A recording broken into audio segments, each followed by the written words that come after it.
Hello there. I'm JP. Hello there, I'm WH. And we're back for a bit of a special episode for this one because not only are we covering as normal last week's episode of the Mandalorian, which is called the Foundling, but we're also, because we both managed to see it this weekend, going to have a spoiler-filled review of John Wick 4 at the end, which I know you've got a lot to say about it, which I'm really looking forward to. So we won't spoil it at this point, will we? No, but if you're listening and you haven't seen it yet, then just listen up to the Foundling. We'll tell you exactly when we're going to start the John Wick talk, and then just stop listening and then come back to it after you've seen John Wick, because there's a lot to spoil. There's a lot of cool moments in here, like the ending, things in the beginning, the middle, the end, everything. I will say this: like I am going to go see it again. I think I have the day off. I have a rare Wednesday off, and I'm going to go see it in IMAX downtown. So, that's what I'm going to do on my where Wednesday. It deserves to be seen.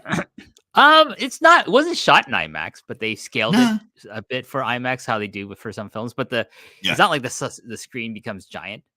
The images, it's not like it's like a Christopher Nolan film where like things are shot in IMAX. Or I think Creed 3 was shot in IMAX. Like a lot of the boxing scenes were used IMAX cameras. John Wick did not use any IMAX cameras. I think maybe that would have put the budget way over the top. Like I imagine they spent a lot of money as it was on this film. If you watch it, you'll see like, oh yeah, they must have spent a lot of money on this because one thing I love about the John Wick franchise, just as a note before we start talking about the Mandalorian, is that a lot of it is practical. Some of it's CGI. Some of it is CGI. Like the motorcycle chase in 3 is CGI.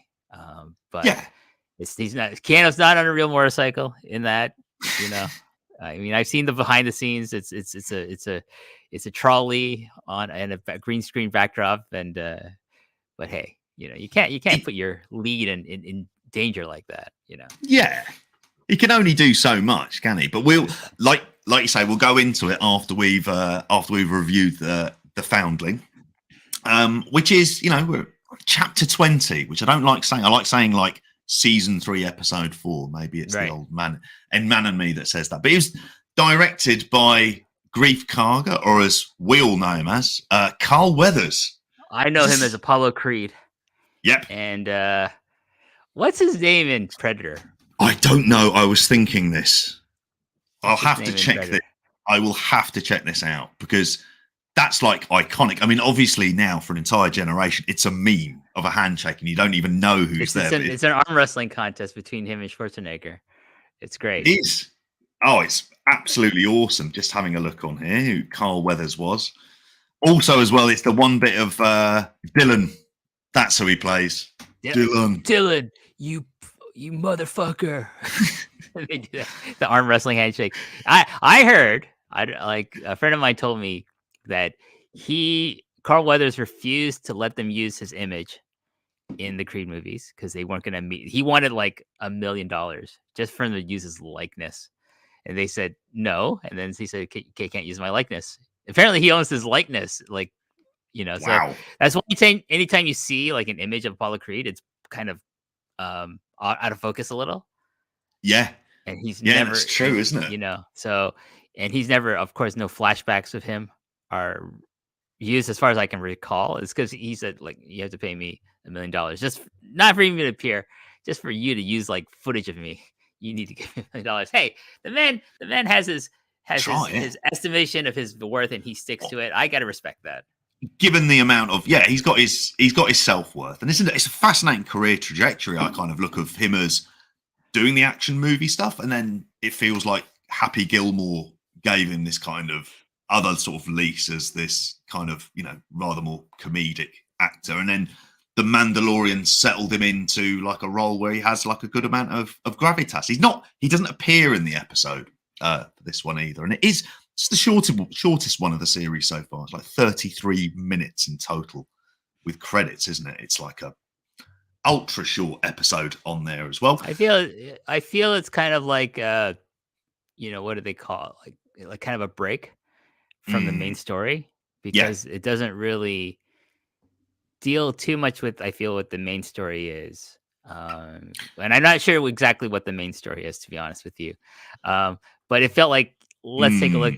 Two things. One was like the Mandalorian culture, and I like episodes that deal with Mandalorian culture. Like this is basically their training, and the idea of foundlings, as is indicated by the title, and but also it's also about Grogu. We get hints about Grogu's past, which this is a big, huge mystery ever since episode 1 of this show. That like, what was his origin? We got hints of it from Ahsoka, bonding with him, that he was, he survived Order 66. Someone saved him. And then I remember fan speculation: who saved Grogu? Was it Ahsoka?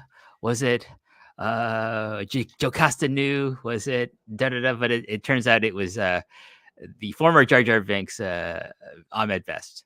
Who we'll get into, and you'll notice is the background on here as well. Hello Ame, hello Connor. That's for the people in the live chat. For those of you who are listening back on the audio feed. So yes, it's co-written by Jon Favreau and Dave Filoni. So, like, got here on the notes that normally that's a sign of you might have some sort of, you might be thinking Order 66 at some point, which I feel it's like the Jedi stuff and the Order 66. Anything Clone Wars era is usually probably going to have Dave Filoni's involvement. Yes, in it. As he should do, if only as somebody who is just going to be aware of any possible plot holes and sort of thinking around it and being able to do that. I think that's like incredibly important. But we don't start off there. Instead, we start off on the Covert's planet hideout, where they're doing the training, as you mentioned on there. There is Grogu, looks like he's playing with a load of rocks, but then Din tells him to come on, he needs to start learning with the other foundlings, and they're all crabs. It's like those creatures that were on that ice planet with those crab spider things that like were trying to eat everyone. Remember that episode? Yes, I do remember that. They remind me of that. I was just thinking, oh, he's gonna eat these fucking things at any point, right? Any second, he's gonna start just munching on them. We don't talk about like his need to kill to eat living things, do we? With Grogu as much, it sort of takes away somewhat from the cuteness there. But he's taken across where he is. There's a couple of the foundlings there who are wrestling. Then Ragnar Vizsla, who is the son of Paz. Is it Paz Vizsla? He's son of Paz Vizsla. He's played by the nephew of Jimmy Kimmel. Yeah, Wesley Kimmel on here. How'd he get that gig? Is he going to be, well, we'll find out in the fullness of time. I would imagine he's a child actor. That, and then I'm sure, it helps. Maybe Uncle Jimmy said to John Favreau, "Hey, can you get a role for my nephew?" He's like, "Sure, we'll throw him in there." We won't tar him with the Nepo kids brush just yet. It's hardly like he's been given the lead role or something along those lines. But effectively, Din says that Grogu's going to challenge him. Obviously, at this point, like nobody's sort of taking it seriously. It's basically paintball is what they play, like with wrist darts in there. First couple of rounds on there, Ragnar wins, just nails him. And then Grogu manages to do one of his trademark flips, goes over, hits him 3 times in the chest, and ends up winning the contest. I was kind of hoping for the training montage song from Karate Kid 1, You're the Best. That Prince Devitt used as his New Japan Pro Wrestling theme song before he joined the Bullet Club. Yes. Oh my God. I haven't thought about it in a very, very long time. I didn't see the remake. No, tell a lie. I did see the remake with Jackie Chan and Jake. I don't understand why the remake is set in China. Karate is a Japanese martial art. It's a those points, those kind of things don't really pass the smell test at all. But yeah, at that point he wins. Then straight away, what appears to be like a sort of giant like pterodactyl of sorts comes across, grabs Ragnar up in the talons and flies off. There's Din, Paz Vizsla, and a few others take up after them as well, but they've not got enough fuel, so they're going to have to kind of give up and do like a proper chase in there. But Bo-Katan gets into her ship, follows along, comes back with the coordinates to the lair, and basically he's going to be heading up a war party as well. What did you think of this sequence? Well, first of all, does this kid smell like fucking salami or something? Because like everyone's trying to fucking eat this thing. Like every Yeah. creature on this fucking planet is trying to turn him into a fucking appetizer or something. Like Yeah. him, especially. It's like, It's like he's basted in duck fat before he goes something out like there. it.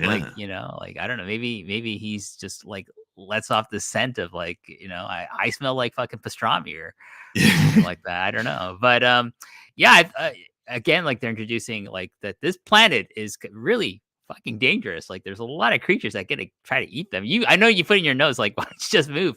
I think here's my theory. Is that they want to be on this planet. They want to be surrounded by all this danger because adverse conditions will make them better warriors, right? Do you know, like in Dune, the Sardaukar, Yes. but the Sardaukar, like they're put on like the Sardaukar, our Emperor Shaddam the Force, like super commando army, and that's what makes the rest of the his empire fear him. Is he has like his Sardaukar army, and the reason they're so feared is because they are trained on the harshest planet in the empire, in the Landsrad, and so like that's where it comes in later with the Fremen. The Fremen are trained on an even harsher planet, Arrakis, aka Dune. So that's why the Fremen later on will be able to beat the Sardaukar. Anyways, I'm talking about Dune lore instead of Star Wars lore. But I think that's the same with Mandalorian culture. Is like they want to grow up, they want to train in harsh conditions because it makes them tougher and makes them better warriors. I can kind of see that to a degree, but I mean, I suppose if they're setting it up, I mean, it is one of the. It's always going to be the case. It would be far too silly to just think, okay, we're going to have another attack here. Like there has to be at least some kind of logic and reasoning for it, which I can see on there, and they're remarkably blasé about it as well. What then happens though is obviously they've gone out on the journey to try and find Ragnar.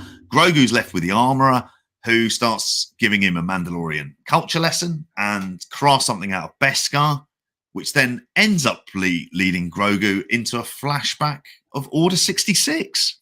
Right. On there. Some like really, PTSD flashbacks here. Yeah. So. Like proper, and it is proper traumatic in fairness to Grogu at this point. But he's watching from there as various Jedi are being killed by clone troopers as well. One of the Jedi calls out to get Grogu to Kelleran before she dies on there as well. Gets into an elevator as she dies in there, but where it opens up reveals, mentioned him earlier on, Kelleran Beck, played by Ahmed Best. But I suppose we'll start off with who Kelleran Beck is.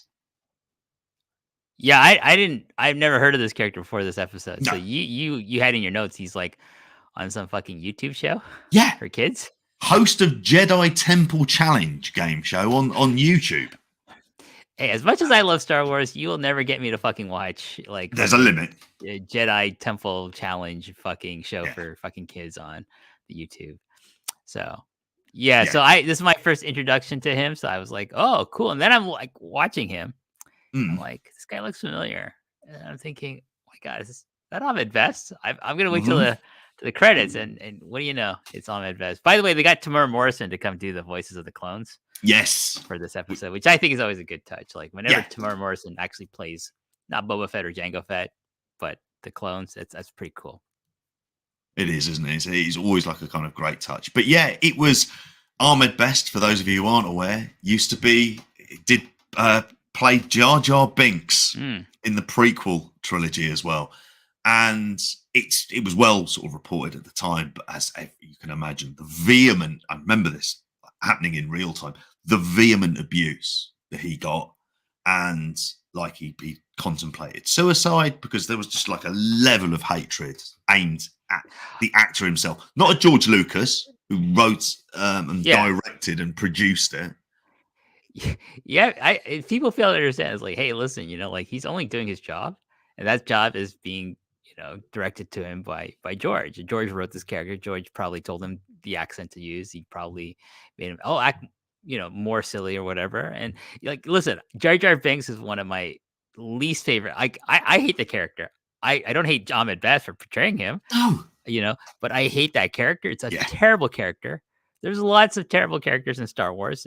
Star Wars is not perfect. There's a lot of shit in Star Wars, like the mods in Book of Boba Fett. I fucking hate them. I hate all of them. I don't hate the actors who play them, but I hate those characters. Yeah, I never want to see them ever again. But I'm glad, like that. One of the things that I really liked about the aftermath of this episode was the positivity that Ahmed Best received, and I think a lot of it was from people who maybe, like, oh, I hate Jar Jar Binks and I hate Ahmed Best for paying. But then they're like, realize the error of their ways, I hope, and then they're like, yes, okay, great, he's now a character that we can get behind, in Keller and Beck.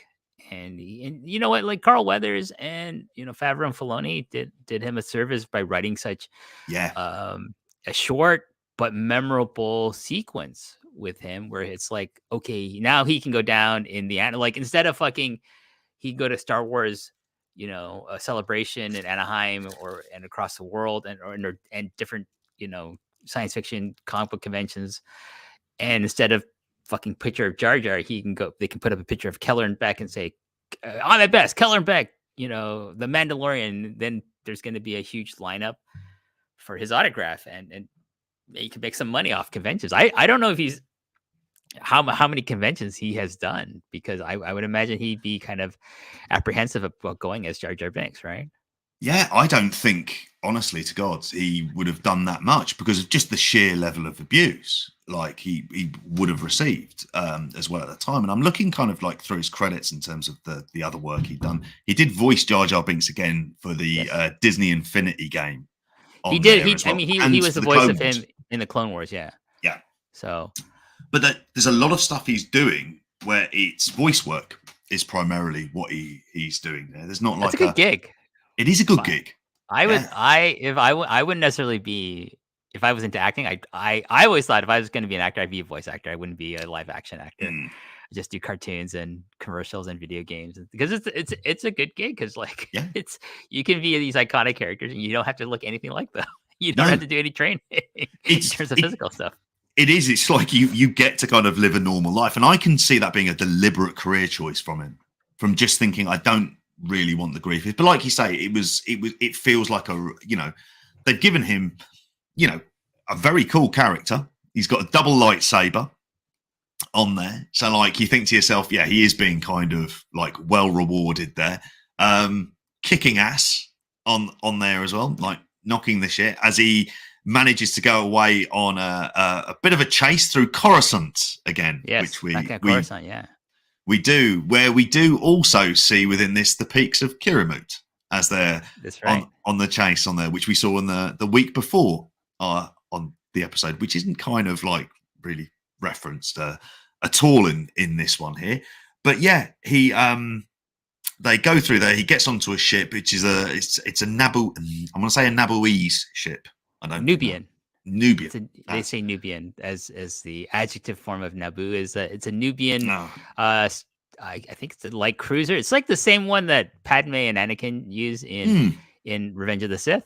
It's not the big ones. I love the designs of the Naboo ships. Like in Episode 1, it's based on a Lockheed SR-71 stealth ship fighter in real life. Like the X-Men's, basically it's the X-Men's Blackbird ship that the one in Episode 1. The Episode 2 is it's like a proper World War II, it's the proper like B-2 stealth bomber. That one, the one in Episode 2 at the beginning of Episode 2, Attack of the Clones. And this one is like pure like Flash Gordon fucking like rocket ship design, classic Republic serial rocket ship design in Revenge of the Sith. So they bring this one back, and all the guys waiting for them are from Naboo. They're part of the Naboo Royal Guard. It's kind of interesting.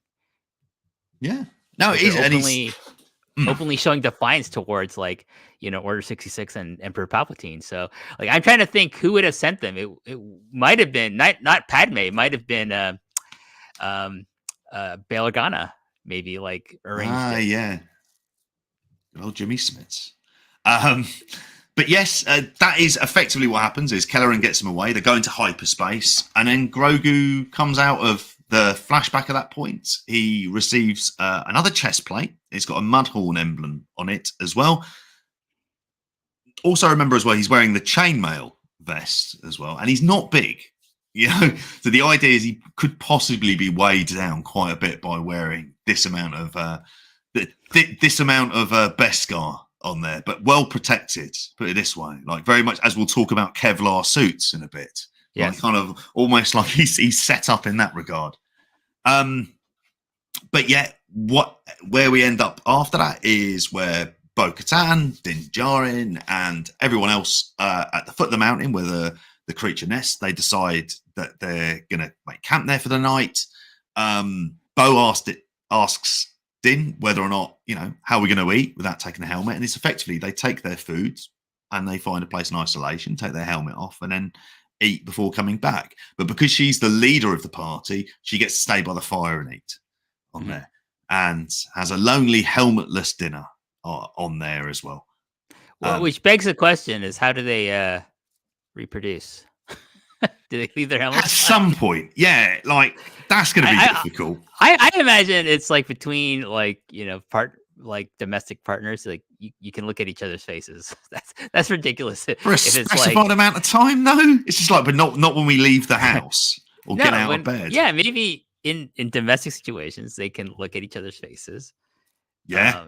Within like, there's got to be some exceptions. Like within someone's house, you can take off your helmet. Like we have seen Din Djarin take off his helmet in season 1 of The Mandalorian when he's on in the Seven Samurai episode of The Mandalorian, where he's on that like kind of fishing village planet. They give him his soup and he's like, okay, thanks. They leave. Like the woman leaves. He takes off his helmet. And Grogu's playing with the other kids, so he's just by himself. He takes off his helmet, he puts it on the table, and he starts eating. So there has to be like instances where if you're by yourself or you're with like your soulmate, the person you are mated to, in Mandalorian culture, that you can see each other's faces. Yeah. But maybe they, when they're not, trying to, what's the word? Repropagate their people. They like, just put a helmet back on. But when we need to like get to it, we'll remove them. Well, after that, it's all helmets back on. Then at that stage, because they're getting ready to climb up the nest. Talk about like kind of best bet is stealth on there. Once they're there, the creature is gone. We have Din sort of reading a heat signature in one part of the nest. Paz takes after it. However, it turns out that he doesn't hear Bo's warning, because it's not just one thing, it's 3 giant hatchlings who immediately go after Paz Vizsla as he steams in there. And then we have the mother coming back, where and she starts coughing up Ragnar, which must have been an interesting little period of time that he'd spent in the gullet of this pterodactyl in here as well. He gets into the nest, but yes, they have Paz flies into the creature's mouth himself. There's like a whole big sequence as they eventually get to kind of have the bird drop Paz as well, fight in the air. The bird ends up hurting up its wings, crashes into the lake. Guess what's in the lake? Yep, another giant alligator turtle, and the one that manages to eat the kid before, like you say, and probably wondered what the hell that lovely smell was, because he would have thought that his dad would have possibly had a bit of that about him as well. Maybe it was from the gullet of the pterodactyl that gave him it. Wasn't very gooey though. No, you'd expect it though, wouldn't you? Are birds like that? Like when they hold the food for their hatchlings, like earth birds? Is it gooey? Who knows? Maybe it's never happened to me. So I like you wrote in your thing. It's like reminiscent of like there's always a bigger fish line in the Phantom Menace, and it's true. Like I remember seeing something. I might be Nelson Mandela-ing this, but there's I think there's a sequence on Tatooine where like might have been in a Star Wars Tales comic. There's like one creature like on Tatooine, like there's a small creature that gets eaten by another creature that gets eaten by another creature that gets eaten by another creature that gets eaten by another creature, and it's all in front of like Jabba's palace, or I don't know. It's that idea of like there's a food chain. And ultimately, it will lead up to the Sarlacc pit monster, possibly at that stage. There is a great Star Wars Tales thing. I think who's drawn by? I forget who's drawn by, but it's basically detailing the creation of a Sarlacc pit that's caused by Boba Fett earlier on in his life on Tatooine, and then that eventually becomes the Sarlacc pit that will eat him, that he will eventually escape from. That we find out later in the book of Boba Fett how he does that. Yeah, I mean, it's a fun little episode. I don't think there's too much of consequence to that. Like it's a lot of backstory and kind of playing into the kind of greater world, isn't it? Rather than like plot momentum and plot movement. I think it's like I said, like last week we had the Convert, and there's like a lot of meanings to that title. I think also the Foundling is not just in reference to Grogu. I think it's in reference to Bo-Katan, as she's kind of like an adult foundling who's come back from, being part of her sect of Mandalorian culture, which you don't have to follow the way or the creed that closely, to becoming more a part of this more stricter version of the Mandalorian culture that follows the creed. So, and she's slowly but surely feels like I'm being accepted. Like I feel like a sense of belonging, which she didn't have at the beginning of the season. She's definitely feels lost. She's in her castle, just feeling sorry for herself because everyone abandoned her because she didn't bring back the Darksaber from Moff Gideon. It was Din Djarin who did it, and now she's part of this other part of Mandalorian culture that she kind of was dismissive of before. But they said, "Oh, you followed the creed." Not knowingly, but you followed it anyways, so we'll accept you. And they accept her. And they're like, Paz Vizsla telling, I think it's a big moment when Paz Vizsla says, "You're the leader of our war party. You stay here. You have the honor of eating by the fire. This is the way." And he respects her position and goes. And then that she brought back, Ragnar. And then the armorer says to her, "You did the greatest service and any Mandalorian can do, which was save a foundling's life." Yeah. So, and in found new foundlings as well. Yes, because don't fear for the 3 baby pterodactyls. I'm all over the place with the name for it. They bring them back over, and effectively they could come in handy. I started to get very kind of. I think they're meant to be like the Rancor in Book of Boba Fett. Yeah. They're gonna probably try to train these things to be domesticated, and they're gonna try to ride them and be they're. Maybe if they tame these birds, they find more, and they're like, okay, we're gonna just be riding these fucking things all over the place. On at least on this planet, I don't know how many you can fit them. Maybe on the cruisers that they stole from the Empire.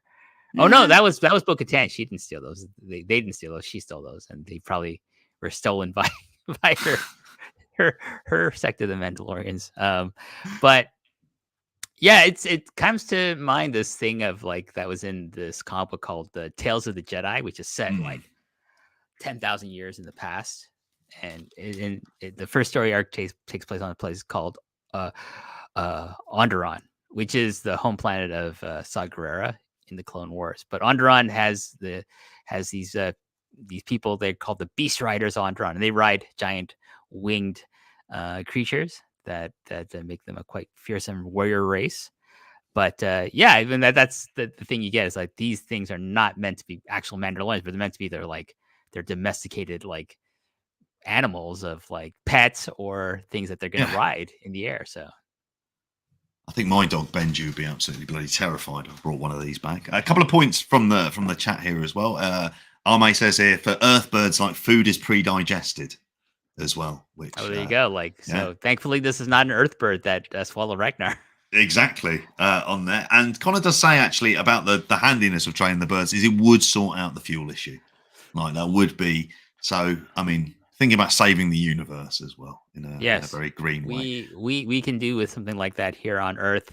Maybe, go back to using horse-drawn carriages, and there's just instead of pollution in the air, there's just a lot of shit on the ground. And you mentioned about the armor going back and saying about Bo this being the greatest thing that a Mandalorian can do. brings her into the forge as she lost one of her pauldrons, one of her shoulder, what you would say, like kind of shoulder piece. That would be the one on there. Asked if she wants a night owl on it. Not a Watchmen reference on there, but instead, inspired by a large skull on the wall, asked for a mythosaur instead. And then she tells the armorer that she saw a mythosaur, and the armorer is a bit, in the nicest possible way, just going bullshit. Like, no, this is the way. This is how it is.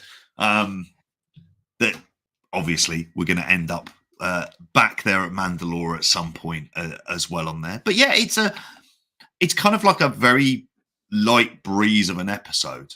I mean, I would say with this, it did feel like an episode that it's not very consequential in the scheme of things. That's probably where I would say, and there probably won't be another episode necessarily like this, because we're halfway through the season now, but it doesn't feel like it's more, like we said earlier on, filling in background, kind of making sure that there is, that it's just sort of embracing the kind of planet necessarily as much. Oh, not the planet. It's embracing the kind of like the lore of the Mandalorians and regarding the training and things like that. It's just sort of filling in more kind of gaps and detail about the universe that they exist in. Yeah, I think it's a nice moment when the armorer tells Bo-Katan, like, yeah, of course you can have Mythosaur. Mythosaurs belong to all Mandalorians, and the first time we ever see a Mandalorian on screen is like on Boba Fett's armor. It's ingrained in one of his shoulder pads is the Mythosaur, which I will have to go back and check see if this is something maybe he added, or because I don't know if it's actually on Jango Fett's armor, because the armor Jango Fett like leaves behind after he's beheaded by Mace Windu in Attack of the Clones is obviously the armor that Boba Fett uses now. That he, when he grows into it, he starts using it.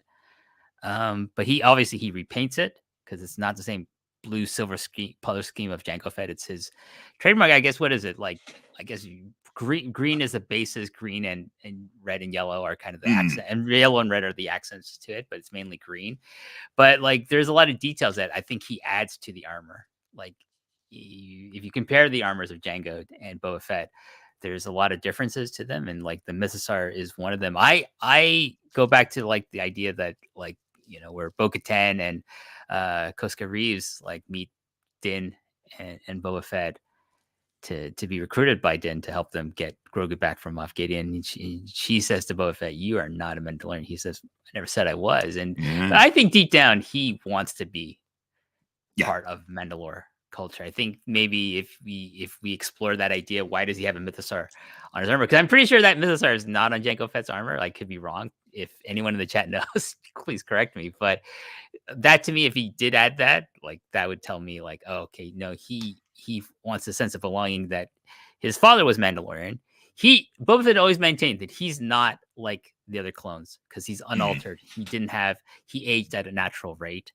He was not none of the conditioning or like he doesn't have like a control chip in his head, obviously, that he is different from them, even though they all look like him and they're his brothers, like they consider themselves all brothers to one another. They would consider him to be a brother. He doesn't consider them brothers.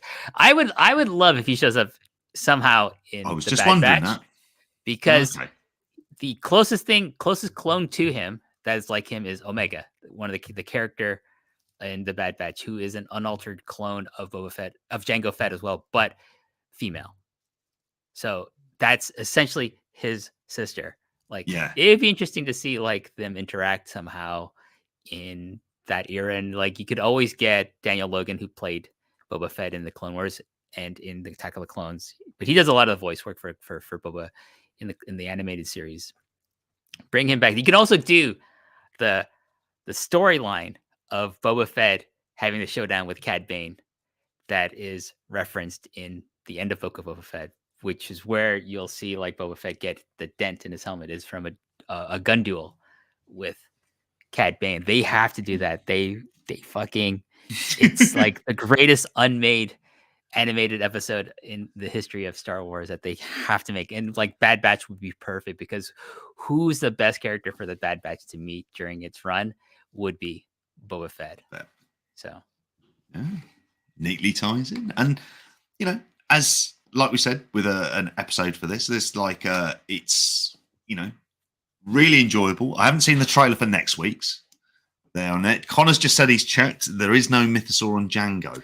So Boba added it, So Boba Fett added the fucking Mythosaur because like he probably like fuck I want to be Mandalorian, but they probably never accepted him because of Django. He's like, you just made everyone think we're bounty hunters in this galaxy.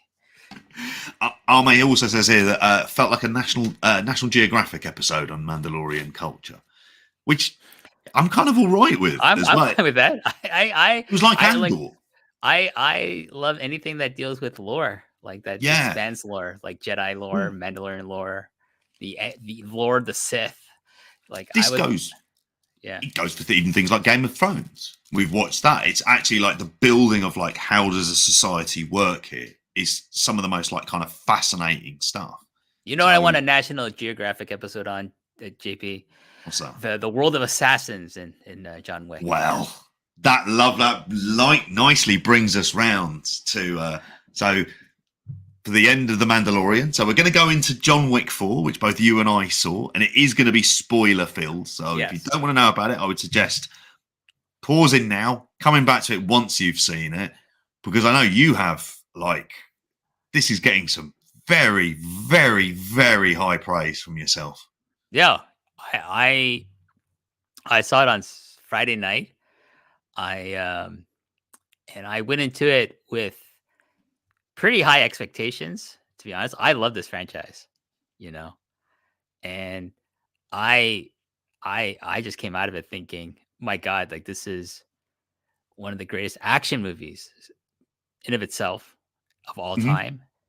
For me, the ranking of my favorite John Wick films is the first one. I think the first one is still a great film. It's what introduces us to the world. So number 1, then I'm going to go number 4 is my second favorite, 2, and then 3. I think 3 is the weakest in the franchise. There's some good things in it, but it's not as good as 2. But the level of just sheer directing, and I'm not just talking about the choreography, the camera work, that's all exemplary. Chad Stahelski does an amazing job, but like the set design, the production design, this is fucking beautiful. The cinematography, like there's that shot where John Wick is in Osaka at the Osaka Continental, and he's standing on the rooftop. There's a neon lighting plus, and he's standing in front of a cherry blossom tree, a sakura tree. It's just like, it's fucking art, man. That's beautiful. And there's so many beautiful shots in this thing, like the stuff with the Eiffel Tower in the background, the stuff at the church, all the stuff in France is pretty amazing. I feel. I thought the aerial shot that went between the rooms. Oh, in the abandoned building. Yeah, that's in Paris. Unbelievable. Incredible. That's game changing. Like, everyone's going to be stealing that for the next 5 years. Oh yeah. In action filmmaking, right? So, I mean, the thing with John Wick is like it's amazing. Like the Keanu Reeves basically is responsible for 2 of like the starting trends in filmmaking. Like first with The Matrix. No, first was actually 3 times. Speed. Everyone fucking copied Speed after he made that film with Jan de Bont. And thankfully he made the wise decision of not coming back for Speed 2. Cruise control on a very slow moving yacht, right? Yes. Or cruise ship. Awful. But then he had like kind of a middling kind of success in the box office. Then he got The Matrix, and that changed. That was so influential. Like, I mean, we still feel it now. I feel, in films and pop culture in general, the influence of The Matrix, and he was in that. And then again, like he's having a nice little career. Nothing spectacular until John Wick, which is, I think, I would say a lot of people thought this was a sleeper hit because you watch a trailer, you think, what's this? It's Keanu Reeves in his later stages Nick Cage career, right? No, it's the Renaissance. It's his Renaissance. It's his revival, basically, as a star. Yeah, it had no right, John Wick, as a series to ever be as big as it is, because I can just remember I remember laughing at the concept of, oh yeah, Keanu Reeves goes after the guys who killed his dog. And you wonder, okay, is he in financial trouble after the Bernie Madoff stuff? like so many actors had to do, where they had to just, you look at a Morgan Freeman or a Robert De Niro, it's like, right, I need to just take roles for money just in order to kind of maintain a lifestyle for it. And in fact, like you say, I think my thoughts are that it feels like this is the greatest video game adaptation of a video game that doesn't actually exist. And it's simply because the whole thing is like ballet. And there is a relentlessness to the action scenes. And I was worried going into this. I was thinking 2 hours, 49 minutes. Okay, this is going to be long. Am I going to be drifting off? And I never did. No. At no point did I ever kind of think, oh, this is a bit dull or whatever. It felt like the side plots and the side missions lasted just the right amount of time before them moving on. But those action sequences, they are, because of the Kevlar suits, it allows everything to be kind of so protracted. But there's some, I know it sounds dark. I love it when he goes around, he's like, right, bullets and heads. Because what would I do if I was playing Hitman? Like, and it was all kicking off. Bullets and heads. That's how you solve. And so there's even the kind of smallest level of reward of what would an assassin actually do for it. But it's filmed beautifully, all in one take. He embraces the physicality of it as well, and there isn't anyone else who could play it. And then I'm also thinking as well, how many words, how much dialogue does he actually say? And that's not like meant as a slight at Keanu Reeves or anything else, because this is the kind of character who shouldn't be saying a lot in here. And it's perfect. It's absolutely. I'm in agreement with you. I think this is the second best of them. I feel, Keanu Reeves is like the template of the kind of action star we got tired of. Schwarzenegger and Stallone, that muscle bound template of these ultra super on steroids dudes. Him, like Stallone, Schwarzenegger, later Dolph Lundgren, people like that. Everyone's trying to recreate those two, Stallone and Schwarzenegger, right? Yeah. Keanu comes along, he doesn't look anything fucking like them. Yeah. And he becomes the biggest action star of when did that come out? 95? Yes. Like Speed? Yes. It was 95. Then I was going to say 93, but no, it's 95 because I was every guy who's not like muscle bound but has a kind of appeal to them can now be an action star. Right? Even more than Bruce Willis's like John McClane. Yeah. I feel like Keanu was like, okay, because Bruce Willis is not like Schwarzenegger Stallone. He is actually very much an everyman, but I feel like Keanu ushered in this new idea, this new trend of like, okay, we can go with not someone who's considered a tough guy, because Keanu was never considered a tough guy before these movies. Not even like Johnny Utah in Point Break is considered a tough guy, right? He's kind of like, a beta cuck to Patrick Swayze's character in that film. But I don't think he did like I don't think Keanu's ever had financial problems, because he made so much money just from The Matrix alone, right? And he donated a lot of it to other people. But I don't think Keanu has a nice house apparently in Los Angeles, and he has his motorcycle company that he started with a friend. And I think those are basically the only kinds of investments he has. Otherwise, he takes the subway. he rides public transport. He's an incredible public figure, isn't he? Yeah. He had a nice career, actually. Have you ever seen Street Kings by David? What's his name? David, the guy who made the Suicide Squad and David Fury. Goyer. Not David Goyer. David Ayers. David Ayers. Street Kings. Yeah. Have you ever seen that? I haven't. I know of it. Oh my God. That is one of the greatest Keanu performances of all time. Okay. He's an undercover cop in that film. So it's him. Chris Evans is in it. Hugh Laurie's in it. Forrest Whitaker's in it. It is hell of a cast. An amazing ensemble cast, and he's the head of this cast. He's like this gruff, like corrupt undercover cop. He's fucking awesome in it. Like if anyone's listening to you have never seen Street Kings with Keanu Reeves, go out and watch it right now. Okay. You'll come out of this thinking Keanu Reeves is fucking awesome as an actor. It's a good movie too. It's a really good LA cop crime movie, Connor describes it as with Keanu Reeves after the muscle bound era as Bret after Hogan. Basically. Yeah. He's a worker. He's a worker for it as well. And I think there's things where like, unfortunately, it's things like Bram Stoker's Dracula that is the one that's kind of brought up as like about it. But if you look at his career, you think even Bill and Ted and the kind of impact that had at the time, a couple of really great underrated Think about all films. the great directors who put him in his movies, like auteurs like Scorsese put him in like Little Buddha. He's I think was that Scorsese? It is. No, that's Bertolucci. Bertolucci, but he's been in a Scorsese film. I feel he has. He's been in like as a minor character, but he gets hired by all these great directors, right? Coppola, like for Bram Stoker's Dracula, but Coppola hired him. But with John Wick, the first one, that's not because he needed money. It's because Chad Stahelski, who was a stunt double on The Matrix, who he's had a good relationship. I think also like Chad Stahelski was like the second unit director on 47 Ronin, maybe. That's how they know Hiroyuki Sanada, who's in 4. Yes.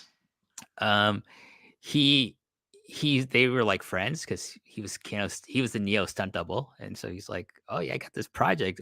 If you want to be in it, and he's like, they read the script by a guy named Derek Kolstad, and they were like, fuck, let's make this. This is great. And then this is also when like Chad Stahelski is still associated with the director David Leitch. This is David Leitch's first one is also David Leitch's directorial debut, but he's not credited.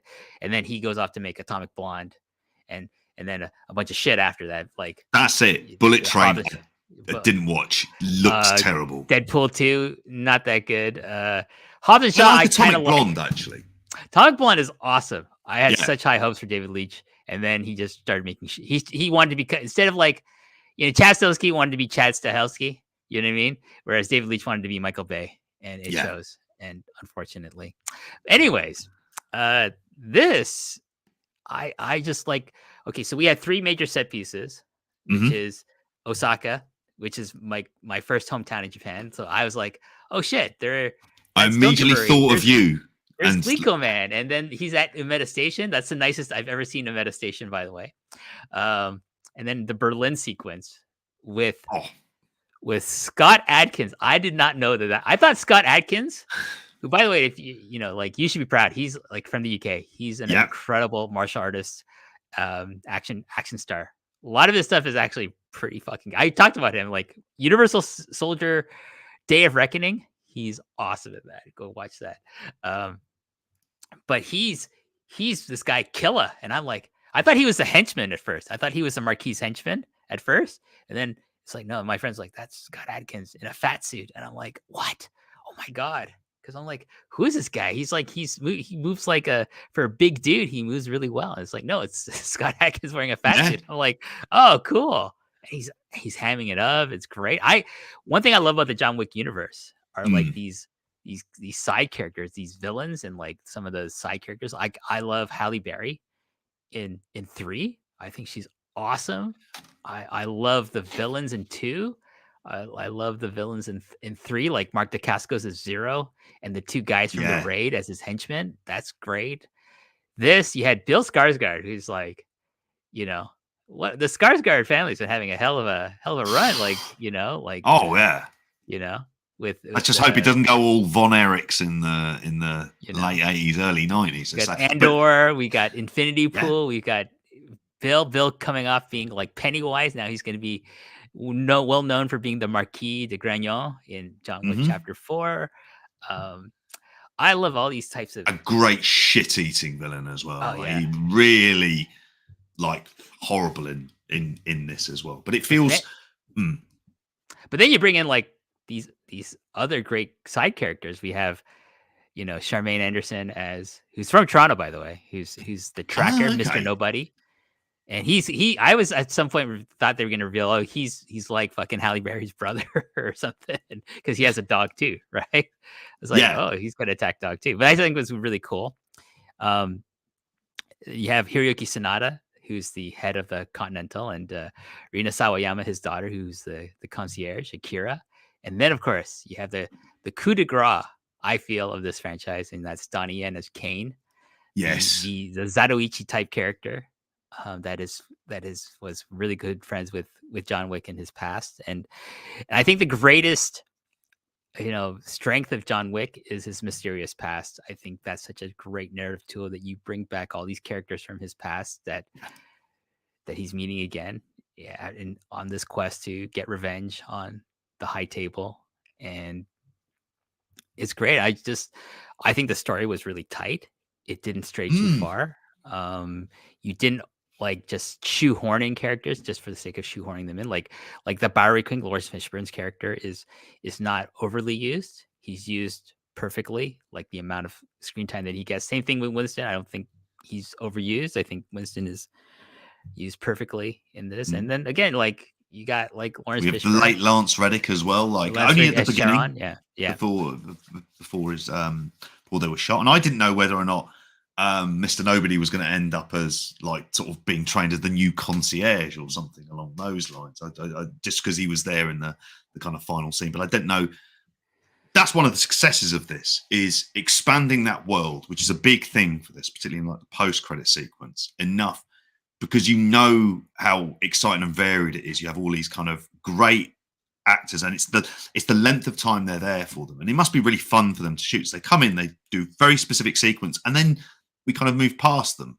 And in a way, to come back to the kind of whole video game analogy, you've got this idea of having your video game character, like, you know, the way that you would have these side bosses and side villains that you all have to get through. And Scott Adkins is like the perfect example of that as well.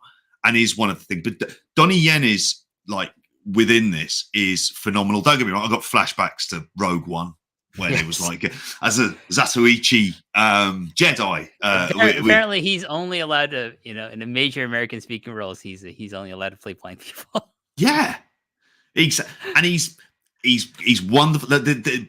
If anything, within this, he provides so much of the levity. Like even one of the early sequences where they're trying to chase him down, and he's eating noodles in the kitchen in Osaka because I'm hungry. It's as simple as that. You've got real empathy because of the story it sets up with his daughter in there as well. It's that he's kind of doing it against his will, and it's love. I really enjoyed at the end where with the marquee, he knows what John Wick's plan is in there, and what a hell of a sequence up a flight of stairs twice. Oh yeah, that's great.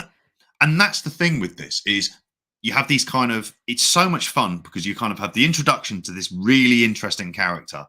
Then you'll have a fight. Then you'll have a sequence which will kind of establish why this character kind of should be around in this world, and then they might go away for a bit of time or come back. So even think about Lawrence Fishburne, who's barely in this really, other than a couple of roles, but it's nice to have him back as the Bowery King as well.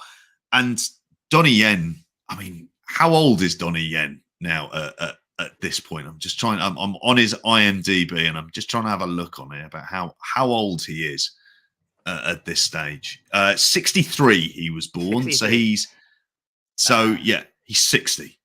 He's 60 years old, and he looks amazing. Christ, he looks amazing for it as well. He's in phenomenal condition for a man who's in his 60s now. But this is a film series in love with those level of action stars, because we were talking about Scott Adkins last week, and Donnie Yen being of that kind of, and Scott and Mark Dacascos. Or I remember going to see Crying Freeman in the cinema. I think I was one of the few people who did in the world. Okay, with Mark Dacascos, I don't know if I can't remember if I mentioned this. Go see Drive with him and, of all people, Kadeem Hardison from like the late 90s. I remember Kadeem Hardison. Great film. Honestly, one of the best action films I've ever seen is Drive. Not many people know about it because it was never got a major theatrical release. It was never a box office success. But it's out there. People just go look for Mark Dacascos in Drive. You won't regret it. It's so much fun. But like I was like, holy, and I think it's a nice little touch that they, he's a sushi chef in New York City, because it's playing off him being the Iron Chef of, the host of Iron Chef America. But characters like that, like Halle Berry, she shows up for one sequence, the Casablanca sequence, and we never see her again because we don't need to see her again. Yeah, it would be nice to see her again. I like her character a lot, but she's used once in an amazing and the best gun battle sequence in that film, in chapter 3.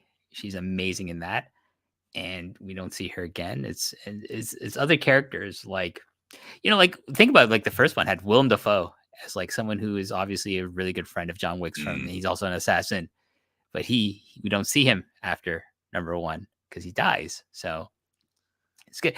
I think the gravitas that you create in the writing between these characters that you don't have to say anything more beyond like we all know each other.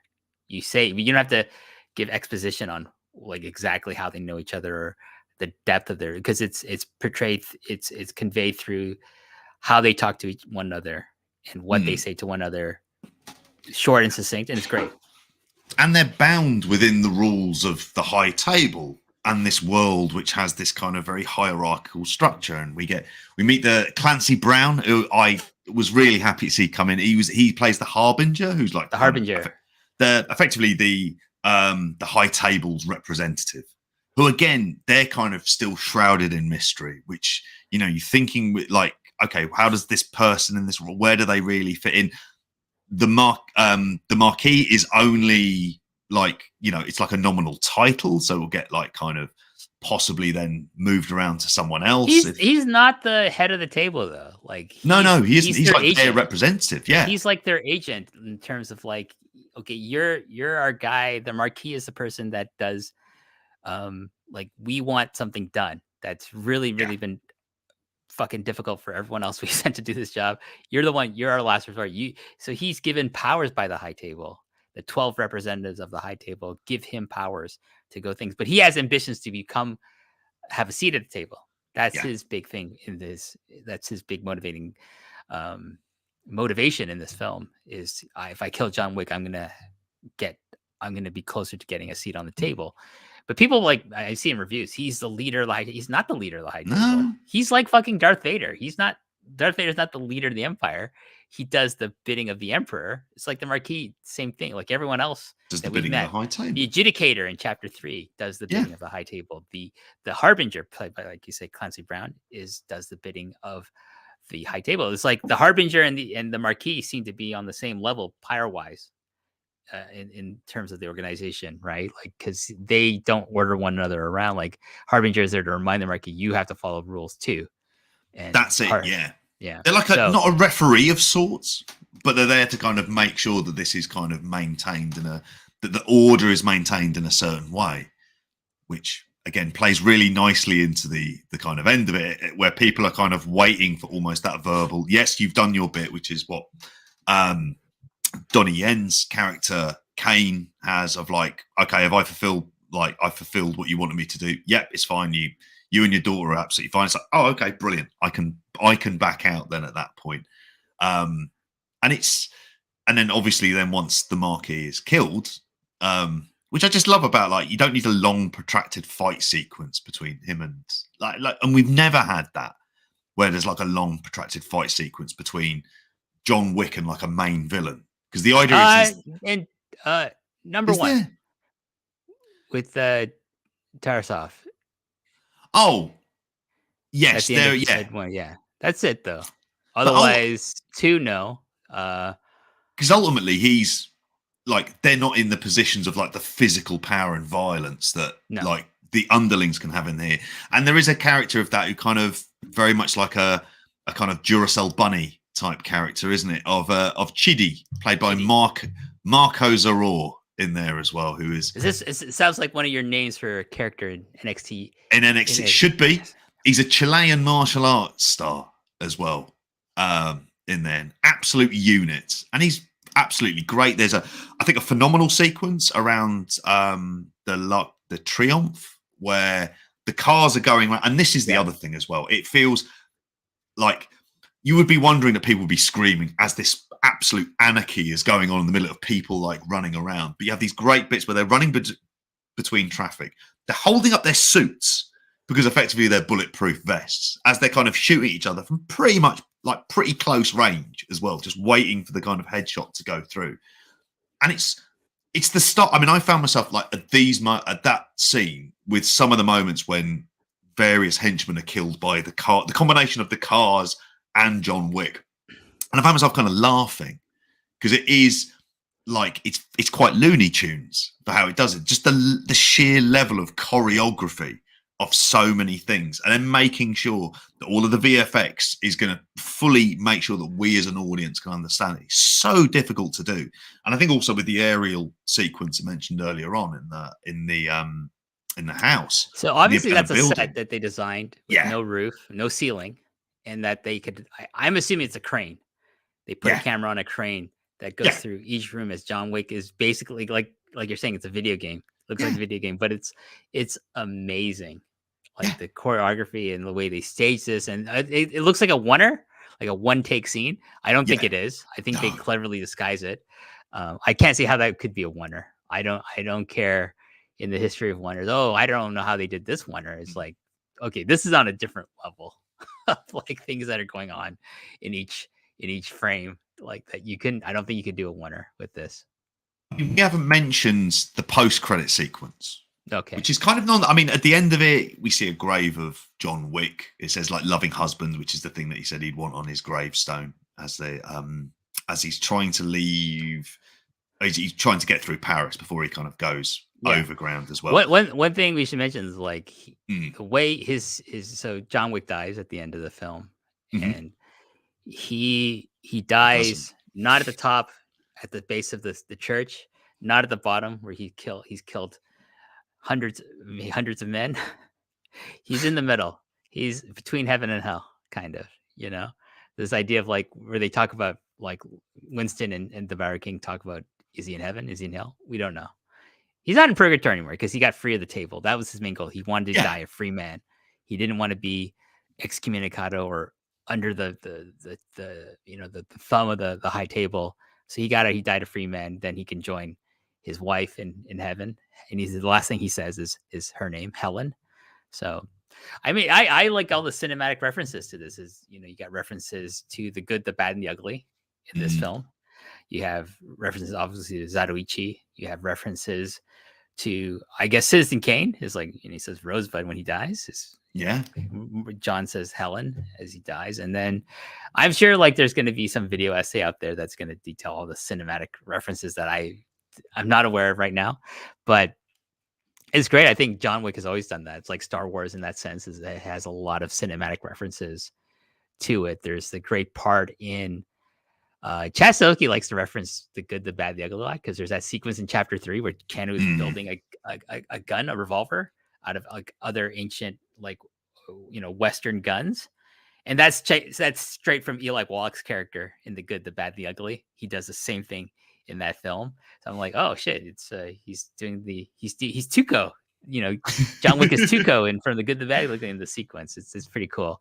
But yeah, I think the post-credit scene is Donnie Yen's character going to finally go meet his daughter after who knows how long, because they're both free from the table. But who's waiting for him? But Koji, Hiroki Sanada's character, daughter, Akira. She said to John Wick, either you kill him or I will. And then Donnie Yen says to her, I'll be waiting for you. I'll see you in the future. He knows how this world works. It's like Uma Thurman saying to Vivica A. Fox's character in Kill Bill, like, I'll see you again.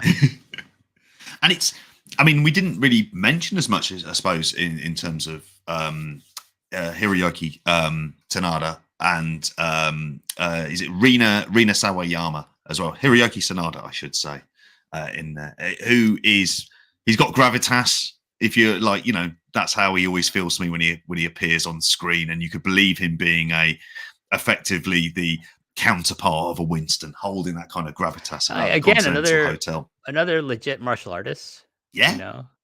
Famous in Japan, as a started off as a martial arts career, doing samurai films and stuff, and then transitioning to become a serious actor, doing more dramatic roles and stuff like that, and getting fame in the West for doing small roles in various films, including a very, very small role in Avengers Endgame. He gets killed by Ronin, played by Jeremy Renner, and he's in the 47 Ronin. That's how I think he met Keanu on 47 Ronin. So Yeah, he's great in this role. I love the Osaka Continental sequence. I think that was just brilliant. You got not only the high table goons, but you have like the enforcers, like reminiscent of the ones in chapter 3 that attack the Mm, Continental in their body armor. But these guys are Japanese yeah. themed. They've got the Oni masks, they got the baggy ninja style pants, they got Japanese samurai armor as their body, as their Kevlar, which is amazing. And it's phenomenal because, again, for the action sequence, this is why I love this kind of shot, bullets to the head kind of theme with it as well. Is that's the only way to kill them? It would be like Here facing a video. You have to get around the face. Yeah, how you get around that is really tricky. And then moving around what effectively looks like a kind of a museum of sorts, or it's set up as a training facility effectively for the Continental. But it's a phenomenal sequence. I think as well when the introduction of Akira. I mean, this is all the kind of how do we expand the world of it as well? Yeah. And I'm really looking for, because obviously we've got the Continental miniseries that's going to be coming up. I'm not sure when. I know it's this year. It's a prequel. It's a prequel Winston. Series. It's about Winston. Set in the 70s. Yep, with Mel Gibson as the main. Well, he's not the main guy. It's just another person playing a young Winston. Oh, it is. Yeah, Colin Woodall. I want to see what this world looks like in the 70s. Yeah, less high tech, right? Obviously, but then we have the ballerina Anna Damaris is the lead character. She's, I think, from the same family as John Wick, the Rishkov. What is it? The Rishkovs or something like? Yeah, the Russia. What's it say? The Rusa. It's the Rusa Roscoff, I think, or something. Yeah, that's it. That's the name of the family. She's from, like, I assume the ballet company in chapter 3 run by Angelica Houston. Apparently Canada's going to be in that because that movie is set between 3 and 4, so they obviously want to spin that off to become its own franchise. Like, I think there's a very high chance we'll see more of Akira in future movies. I know Rina Sayawana, she's like, I want to do more, you know. And then we have Mr. Nobody, who I can totally see becoming a spin-off. I know that movie. I think maybe his character would work better in like a series. Like, I was going to say, I think for a lot of the idea of a television series, which would have been like, it shows how things have moved on, because when we would have been kids, the idea of films making TV series off it always felt like that was a kind of cheaper, like kind of low rent way to go. Now it feels like an essential part of it. We spoke earlier about June and the idea of having a Bene Gesserit television series, which I know has got a hell of a lot of production problems in terms of that, the main issues with showrunners and the like. Here, the opening up of the world with the Continental, another series set called sort of post John Wick 4 as well, would be the kind of thing that would be phenomenal. We were talking beforehand. I mean, you're starting watching season 2 of Gangs of London.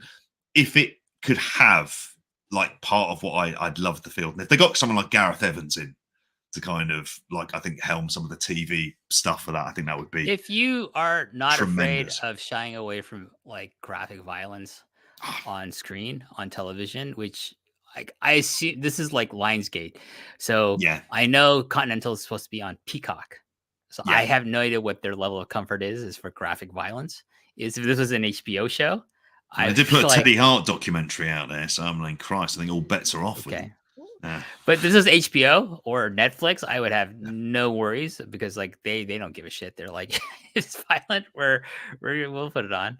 But we'll see. Like, doesn't necessarily mean like it's from Lionsgate that it's going to be on Peacock. Maybe that's just something they sold to Peacock, and we're going to sell this to HBO or something like that. Who knows? We'll see if that happens. But I think his character would be really interesting to explore more. If I found him to be actually one of my like one of the most compelling characters in this thing, because like of the kind of mystery surrounding him as well. Like, why is he keeps upping the bounty? Like, he saves John Wick throughout the film to like, because he wants it to reach $50 million. And then he's going to take out John Wick himself. So to pay off something, it's in his notebook, his like mysterious notebook.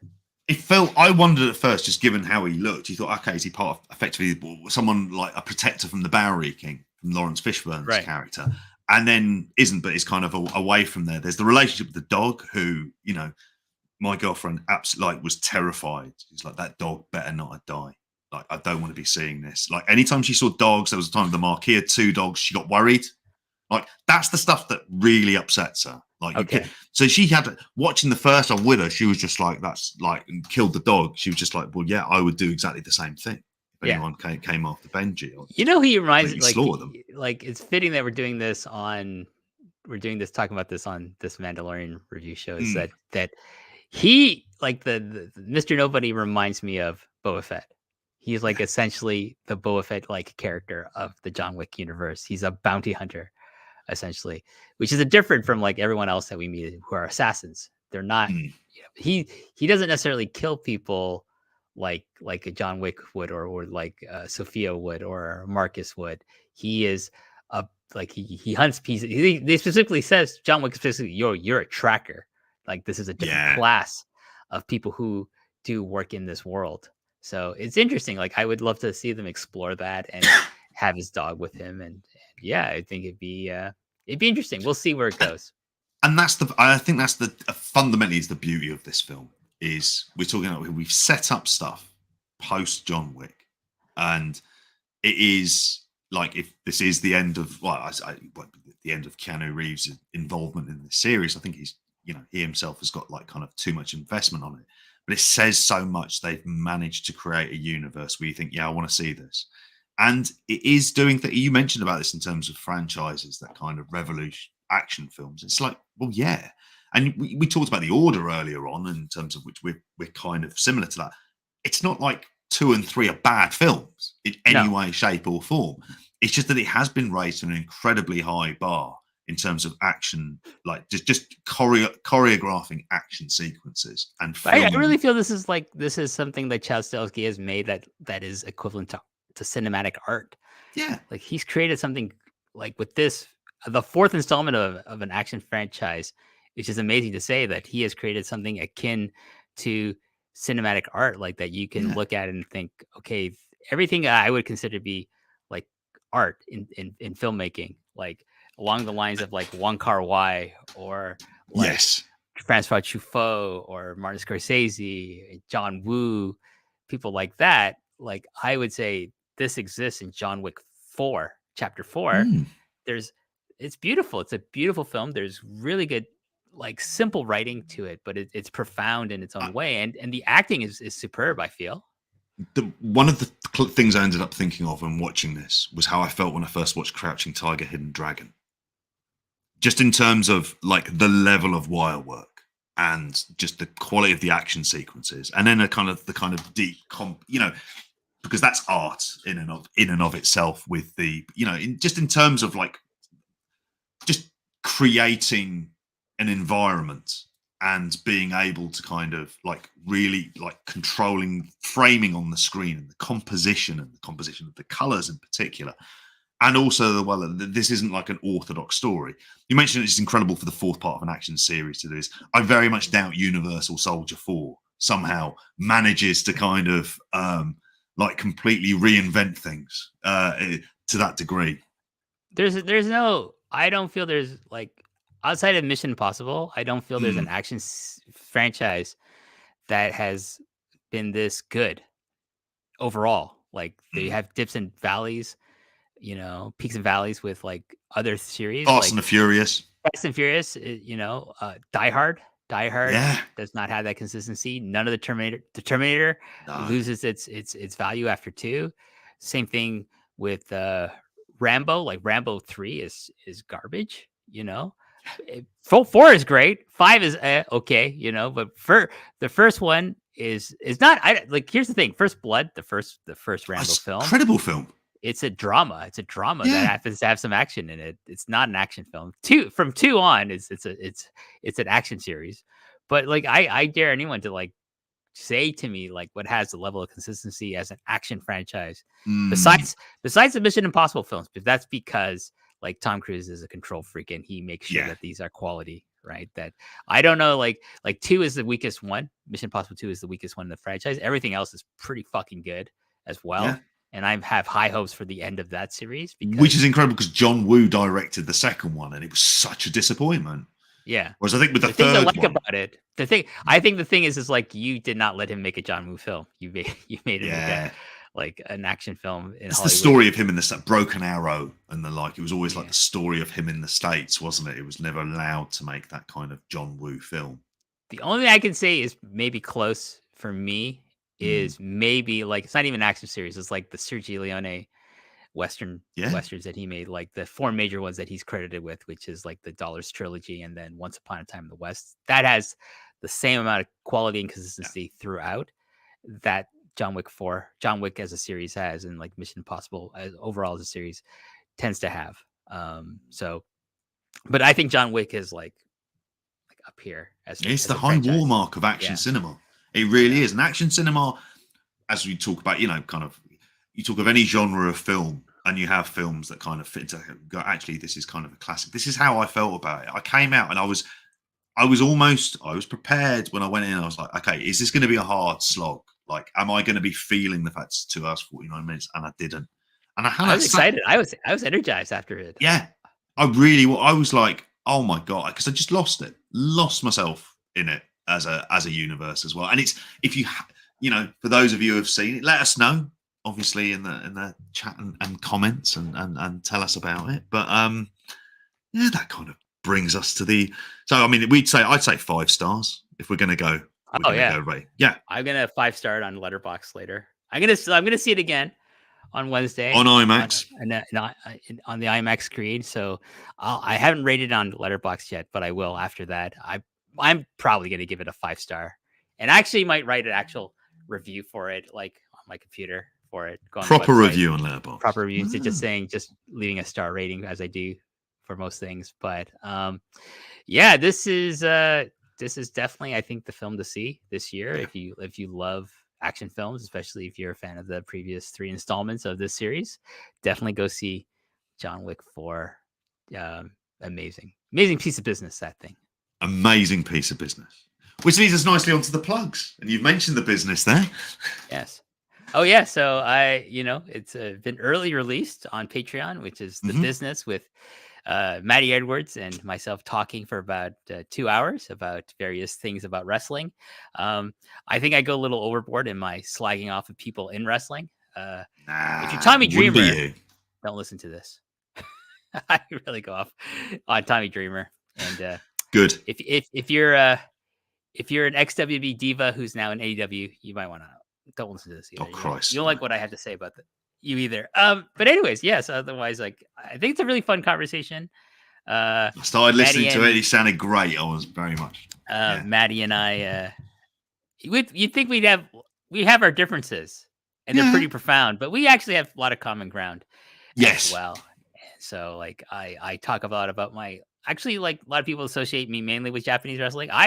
I do actually love, American wrestling as well. And they're like, sports entertainment like things I do like. So we talk a lot about that. I do make some slanderous comments about some of the patrons of the Grapple. So that's all right. We do it all the time as well. I'm just joking. So, but yeah, listen to that and give it some feedback on it. I know, like, a lot of people already like it on Connor says here it's tremendous. Oh, thank you, Connor. I appreciate it. You didn't get slandered on it. That's probably why your name's not Carl Gack, so that's why you're happy with the listen. But there's that Long and Winding Road just came out. I do apologize. I'm going to say me and Kieran from Musty Matches were plagued with some technical issues, so we do had to kind of cut some things out of there. So it's not a perfect listen. I apologize for that. What else is coming up? We're going to post Perez, where I talk about things happening in Japanese wrestling, and also like my experience live at GCW in Toronto. It was a fun conversation with John Pollock. Was that what you were covering the New Japan Cup final as well? Yes, we talked about the New Japan Cup final. Give that a listen. It's on the free feed over at postwrestling.com. What else? I don't know. Like, besides this, I don't think I have anything coming up. I'm going to go see WrestleMania Night 1 at Gabby's, hosted by our friends Braden Harrington and Dave Portman of the Poison Rana Pod. If you're in the Toronto area, you happen to be listening to this, come on down to Gabby's. You can find information at Poison Rana Pod on Twitter. They have all the information about that event. I'm going. It'll be fun. I'm going more for the food that Davey promised me that is served at this restaurant, Gabby. So, but also to see Sammy and Kevin beat the Usos for the World Tag Team titles. So that'll be fun. That's the main thing. Hometown boys. And John Wick 4, a lot of it seemed to be filmed in and around Quebec, didn't it, as well? Because I saw that. Was it? I have think to check so. the information about that. Those Canadian tax breaks, mate. It's Vancouver. Yes. Vancouver is the one, isn't it? Quebec, Toronto, yeah. Can't move for the cameras everywhere. But yeah, that's it. I'll be here next week probably with you, and we'll talk about Mandalorian episode chapter 21. Is that what we're going to be looking at? And we'll have chapter 21. I don't think we'll find out the title until the day of that. Peter Ramsey is the director of that. He rings a bell. He made the animated film Rise of the Guardians. He's the first African American to direct a major American animated film. He's co-directing the new Spider-Man Into the Spider-Verse movie, which I'm looking forward to. So he's got a nice pedigree. It's written by Favreau. And I'm looking forward. Oh, and then after him, chapter 22 is directed by Bryce Dallas Howard, which is awesome. I always love anything she does within the Mandalorian. She must be one of the more prolific directors. She's always doing episodes in each of the seasons as well. But that's also, it's a conversation very much for another time. But in terms of the amount of talent that they bring through Star Wars, as well as young directorial talent as well, and giving Carl Weathers a go. Yeah. Having the option of no, actually, you want to direct. I think it helps that Jon Favreau himself is a really good director. Yeah. And then I was looking at his Wikipedia today, and my God, what a career. From Swingers. From Swingers on. Yes, it's you think of where Swingers was and where they are, these kind of, thinking they were going to go out to Hollywood and make it big. And by God, has he made it big with fingers in all of the big film franchises. It appears he's got some sort of involvement in there as well. And a bit of cooking stuff. Yeah, there you go. I have a lot of respect for Jon Favreau. He loves Star Wars. It comes through. He's done right by Star Wars. So I have a lot of time for Jon Favreau, and he fucking kicked off the MCU with Iron Man. You can't. How can you fault him for that either? If that didn't work, is there an MCU? That's one of the things. If that doesn't work, or it's a disaster, and people don't get it, there is no MCU without him. No, that first impression making the difference with so much of these. But you can hear more of me. I'm on a few things at the moment on here. Obviously, we've got Spotlight tomorrow, which is more WrestleMania week preview stuff. And by Christ, is there a lot of shows on there? Too many, including one with a Jake the Snake themed show. And I'm like, all right, this could go a number of ways. So we'll be talking about that. I have no idea what's on each of the days for WrestleMania. We've got 15 matches, and we'll go from there. I'll get the betting odds up on that. Time on YouTube. I would recommend the video experience of that as well. Yeah, which, recorded with Matty. If you want to hear JP do his best Terry Wogan impersonation, definitely listen to Time. Terry Wogan. I don't know. I was thinking more. Who's that other guy? Parkinson. Michael Parkinson. Oh yeah. Maybe you're more like a Michael Parkinson. JP. Oh, Parky. Parkinson's all right. No issue with that. Wogan was a big thing in my eyes because it was just. I think for my dad, it was the novelty of having an Irishman on primetime television hosting this. But he's never thought of in Britain. He's thought of as being Irish. Obviously, he's dead now because he used to host the Eurovision Song Contest, which is enormous and coming to Liverpool very, very soon. See, I think modern times you're more like a Jonathan Ross rather than a Graham Nolan. Yeah. Than Graham Norton. Yeah. I'm probably more in the. They're the two big sort of chat shows that we have here. Is Graham Norton and Jonathan Ross. My God, I wouldn't be surprised if either of them are on it. They'll be on that BBC America channel, won't they? Graham Norton. Sure. Yeah, they'll have that stuff on there. But yeah, we talk so much stuff on there. If you want nostalgia, November 1993, and my God, what a month in popular culture. Let me know when you're doing something from the 80s, from the mid to late 80s. We will. I'll come on for that. Oh, we will. We'll get into that as well. Probably some late 90s stuff as well at the same time. We won't go beyond. There's plenty of stuff we can cover for it as well. So that was an absolute joy. We did that with Gareth and Liam as well. So amazing stuff. And big shout out to Liam and Matty. Their kind of concept for it and so much of the groundwork that they put in. Yeah, I think other than that, there's a load of audio stuff. If you go to the Grapple Patreon, patreon.com/grapple. Hey, subscribe annually like I do. You save a little bit of money here and there. Every little helps, specifically in a post-COVID economy, as things are getting back to normal. But other than that, all I've got to say is bye there. Bye there.